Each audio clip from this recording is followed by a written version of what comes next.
Halo guys, hari ini kita akan membahas tentang kerajaan maritim yang melegenda di Nusantara, yaitu Kerajaan Sriwijaya.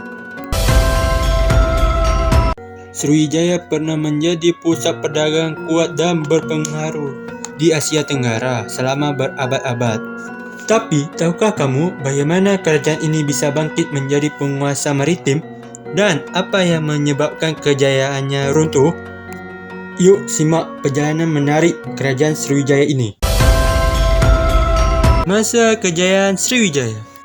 Sekitar abad ke-7 Masehi di daerah Palembang, ada sebuah kerajaan yang bernama Sriwijaya. Kerajaan ini memanfaatkan lokasinya yang strategis di Selat Malaka, jalur perdagangan penting antara India dan China. Sriwijaya mengembangkan armada laut yang kuat untuk melindungi dan memungut pajak dari kapal-kapal yang melintasi selat tersebut. Pusat perdagangan. Kekuatan maritim Sriwijaya membuat kerajaan ini menjadi pusat perdagangan utama di Asia Tenggara. Para pedagang dari penjuru dunia datang ke pelabuhan Sriwijaya untuk berdagang rempah-rempah, emas, keramik, dan barang mewah lainnya. Sriwijaya tidak hanya memungut pajak, tetapi juga turut berdagang sehingga menambah kemakmuran Sriwijaya. Nah, selanjutnya kerajaan maritim. Sriwijaya tidak hanya mengandalkan kekuatan militer, tetapi juga menjalin hubungan diplomatik yang baik dengan kerajaan lain. Mereka bahkan berperan sebagai penegak konflik antar kerajaan di kawasan tersebut.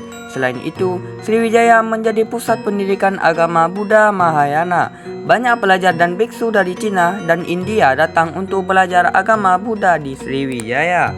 Perkiraan wilayah kekuasaan Sriwijaya pada puncak kejayaannya meliputi sebagian besar Sumatera, Semenanjung Malaya hingga Filipina.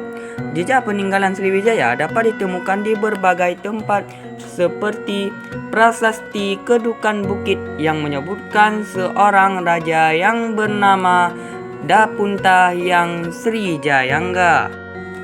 Kemerosotan dan kejatuhan Sriwijaya.